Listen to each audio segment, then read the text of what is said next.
And let's get you the latest updates on the investigation into the Abhaya rape and murder case in Kolkata. We're picking up more details of exactly what transpired on the night that Abhaya was raped and murdered by accused Sanjay Roy. And here's the information we're picking up. Essentially, minute-by-minute details emerging right now as the investigation progresses.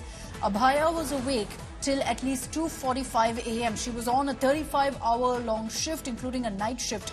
And the reason that officials have been able to confirm that is because Abhaya was actually replying to her cousin's text messages. The last reply went across at 2:45 a.m., after which it's suspected that she fell asleep. The actual crime happened after that, post 4 a.m.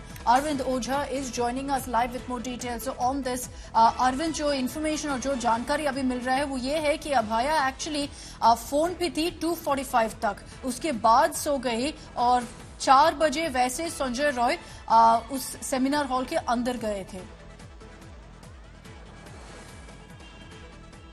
बिल्कुल, देखिए India today के पास minute to minute detail है 8 अगस्त से 9 अगस्त तक संजय रॉय की activity की, और वो इंडिया टुडे पर हमने अपनी व्यूअर्स को बताया भी, और वो जितनी भी लोकेशन चाहे दो रेड लाइट एरिया में गया था वो सारी लोकेशन सीडीआर से एस्टेब्लिश्ड होती है। अब लेटेस्ट अपडेट हमारे पास जो आया है, जो ब्रेकिंग न्यूज है, वो ये कि टेक्निकल एविडेंस भी इस बात के हैं कि जो विक्टिम है वो रात 2:45 तक कम से कम जागी हुई थी।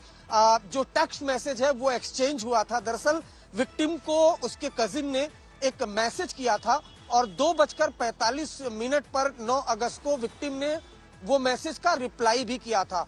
यानी ये क्लियर है, जो पोस्टमार्टम रिपोर्ट है उससे जो इंडिकेट किया था डॉक्टर ने कि जो विक्टिम की डेथ का टाइम है वो अराउंड 4 AM है, 4 बजे के लगभग का है, और 4 बजे के आसपास ही जो अक्यूज्ड है संजय रॉय वो सेमिनार हॉल के कॉरिडोर में जाता हुआ दिखाई दे रहा है। तो काफी कुछ ऐसे एविडेंस हैं टेक्निकल आधार पर, फॉरेंसिक आधार पर, और साथ ही साथ सीसीटीवी में ब्लूटूथ लेकर वो अंदर जाता है, फिर क्राइम सीन पर ब्लूटूथ छोड़ता है और वापस आता है। ये सारे जो एविडेंस है वो साफ साफ इंडिकेट यही करते हैं कि संजय रॉय ही मेन अक्यूज्ड है, और साथ ही साथ जो ये टेक्निकल एविडेंस है अपने आप में काफी कुछ इशारा करता है कि 2:45 तक जो विक्टिम है वो एक्टिव थी और जागी हुई थी। अक्षिता जी, Arvind, stay on with us as Arvind Ojha gets us all the details really of what transpired in this particular case and how this horrific crime played out. We're getting you more details about the accused now, Sanjay Roy.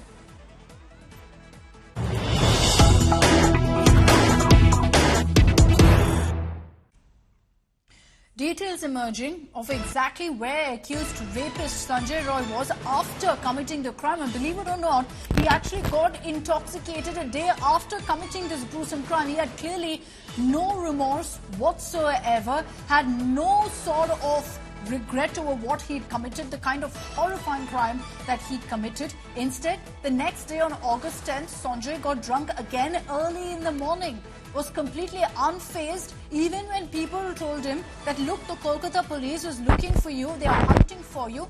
He didn't care. He remained intoxicated, reportedly consumed alcohol repeatedly, and said, let's see what happens when, people had contacted him and said, cops are looking for you. Cops finally tracked him down, arrested him, and even at that point, he was completely under the influence of alcohol and immediately confessed to the crime. But clearly, even officials say that there was not a sense or not a morsel of remorse or regret that he showed.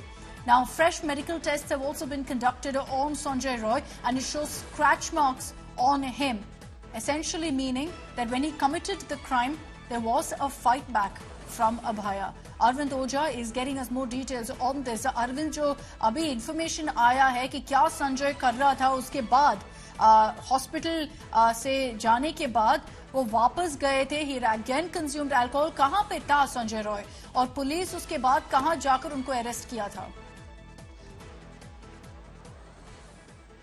देखिए अक्षता, सबसे पहले मैं बता दूं कि ये जितनी details हम इंडिया टुडे पर बता रहे हैं वो सब कुछ एक टॉप ऑफिशियल से, वो ऑफिशियल जिन्होंने खुद इंट्रोगेट किया था संजय रॉय को और पूरा ये ऑपरेशन अंजाम दिया था, उन्होंने बताया कि जब क्राइम कमिट कर दिया उसके बाद संजय रॉय कोलकाता पुलिस के 4th बटालियन जाता है, थोड़ी देर सोता है, सुबह उठता है, फिर वो ड्रिंक करता है, काफी शराब पीता है, उसके बाद फिर सो जाता है। इसी दौरान जो उसका दोस्त था, जो पूरी रात इंसिडेंट की रात उसके साथ था, वो उसको फोन कॉल करता है और कहता है कि उसने खाना बनाया है, आकर खा लो। और संजय रॉय सौरभ के पास जाता है, खाना नहीं खाता है वो।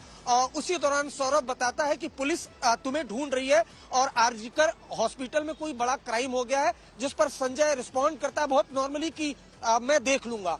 उसके बाद वो फिर अपने 4th बटालियन के घर पर चला जाता है, फिर ड्रिंक करता है। कोलकाता पुलिस उसको पकड़ती है, जब तब भी वो अल्कोहल के इन्फ्लुएंस में था। उसके बाद जब पुलिस उसको इंट्रोगेट करती है तो फर्स्ट डे तो वो बोलता है कि मुझे फांसी दे दो, लेकिन नेक्स्ट डे उसे ऐसा लगता है कि कोई अफसोस नहीं था इस बात का। साथ ही साथ जो इम्पोर्टेंट पॉइंट है, वो इम्पोर्टेंट पॉइंट ये है कि सोर्सेज ने बताया कि जब उससे पूछा गया कि 2 रेड लाइट एरिया में जाने के बावजूद तुमने कुछ किया क्यों नहीं, सौरभ ने सिर्फ किया, जिसका जवाब उसने दिया था कि मेरे पास पैसा नहीं है। लेकिन जो इन्वेस्टिगेटर थे वो बिलीव नहीं कर रहे थे इस बात को। उसकी साइकी समझ करके वो ये समझ गए थे कि उस रात ये कोई ना कोई क्राइम या उसके माइंडसेट में कुछ क्रिमिनल एक्टिविटी चल रही थी। सोर्सेज ने यह भी बताया कि जब उसका मेडिकल टेस्ट कराया गया था तो उसके हाथ से और थाई से कुछ स्क्रैच मार्क मिले थे, जो काफी ज्यादा ताजा थे। तो क्राइम के पहले की पूरी डिटेल्स इंडिया टुडे को इन्वेस्टिगेटर ने बताई और क्राइम के ठीक बाद संजय रॉय कैसे अरेस्ट हुआ, उसकी क्या क्या एक्टिविटी थी, वो सारी डिटेल इंडिया टुडे को इन्वेस्टिगेटर ने बताई। और इसीलिए ये दावा किया जा रहा है कि जो प्राइम अक्यूज्ड है उसके खिलाफ एक नहीं कई एविडेंस है, फॉरेंसिक एविडेंस है, टेक्निकल एविडेंस है, और संजय रॉय ने ही इस क्राइम को कमिट किया। Jay Arvind, thanks very much for getting us all of those details. Evidence really overwhelming against Sanjay Roy, as Arvind points out for us, but also details of how really he committed this crime and what he did after that leads to questions about whether he planned this all along. And that's something that hopefully we'll get answers to as the investigation progresses.